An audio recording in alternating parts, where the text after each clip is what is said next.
Today we have a great treasure. I am feeling the Weichi spirit.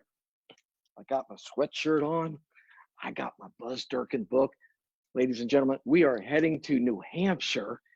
And if you don't know this gentleman, I hope you do. If you don't, his martial art arms are open. He has impacted so many black belts, so many students. He is a real treasure, and I speak that with such sincerity. Buzz, how are you today? I am excellent, John. I'm feeling very good, as I'm sure you are. So I'm happy to be here speaking with you. You know, you've been talking about, of all things, joy.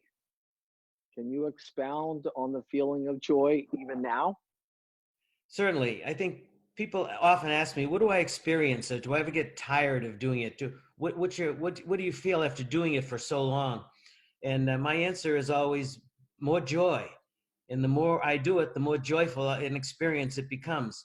And the more aware I am of the joy that real good martial arts instruction can bring to people in terms of their lives, both inside and but primarily outside of the dojo.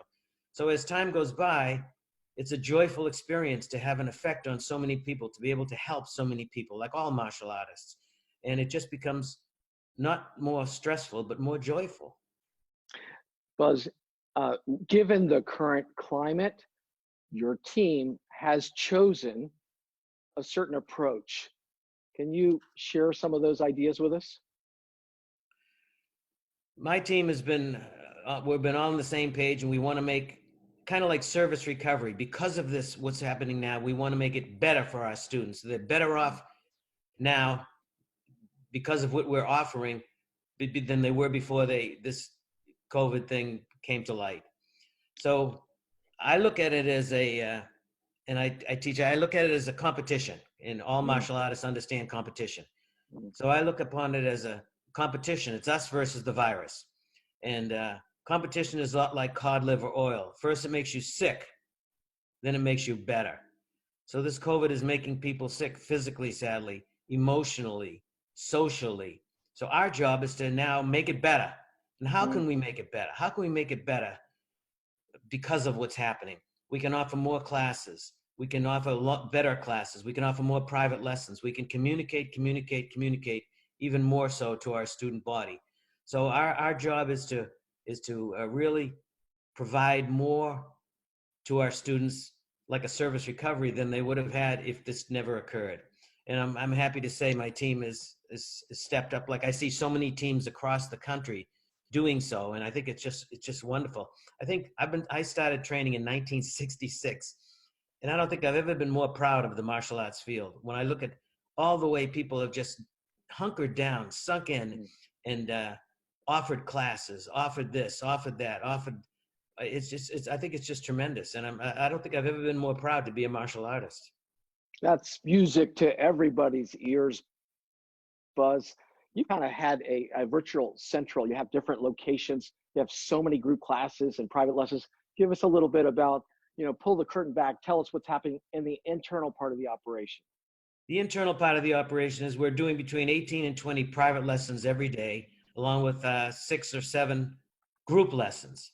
And we have what we call virtual central, where we have young lady named Sarah, who you've met, sits behind these computer screens and coordinates everything, who's teaching what, where. So we actually have 5 different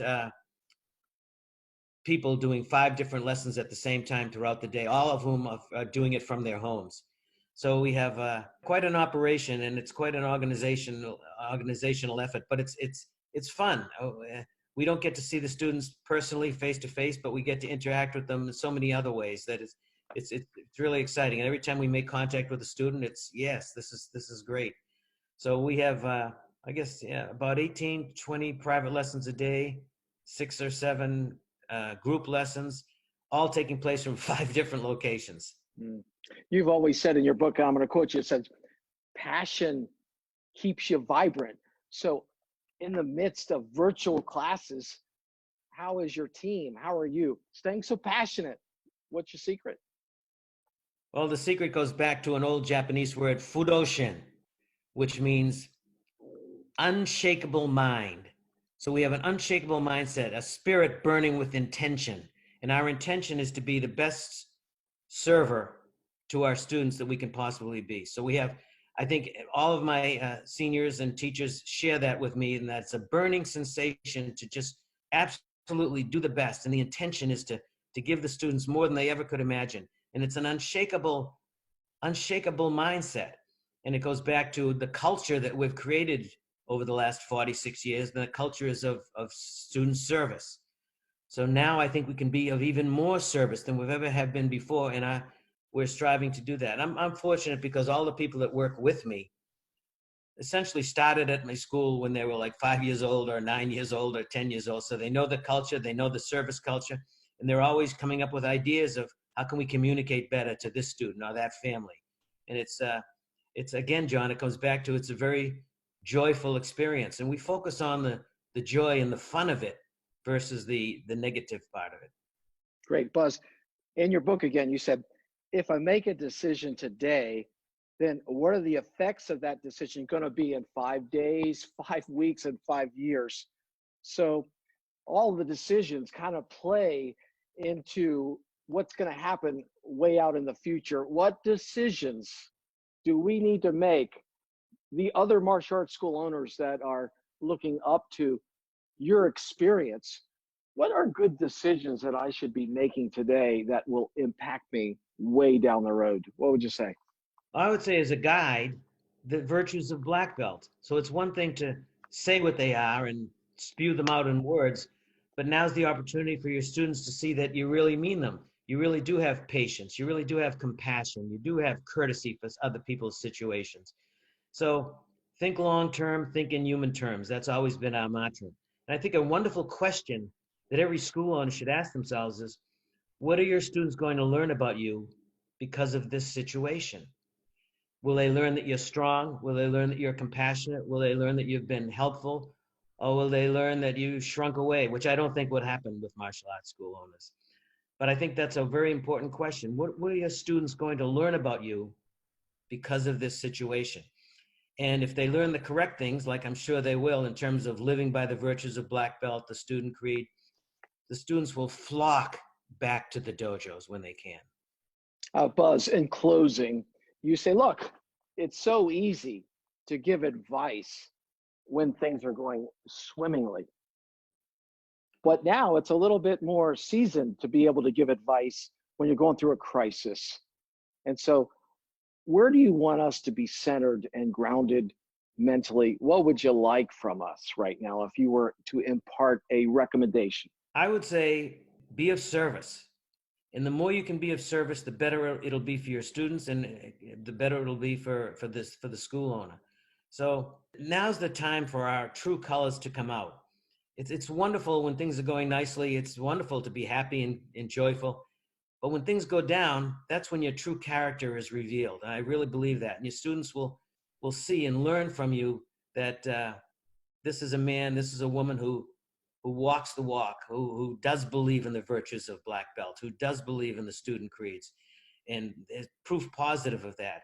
And I think that's very important for all the school owners to realize. This is I look at it as a wonderful, I mean, it is what it is, but we're dealt with this.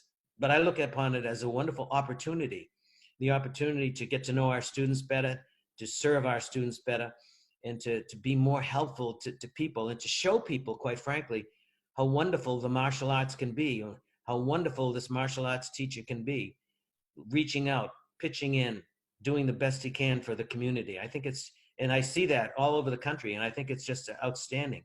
And I've never been more proud to be a martial artist than I am today because of what I see and how this industry, this field has just sunk their teeth into this challenge and is responding in spades. Buzz, there are so many people like myself, students, black belts, community people, family members. They're so grateful that you have been in their lives, and it's very sincere. I'm speaking, I'm one mouthpiece. I'm speaking for so many people, Buzz. So many people with your life of martial arts are so grateful for you.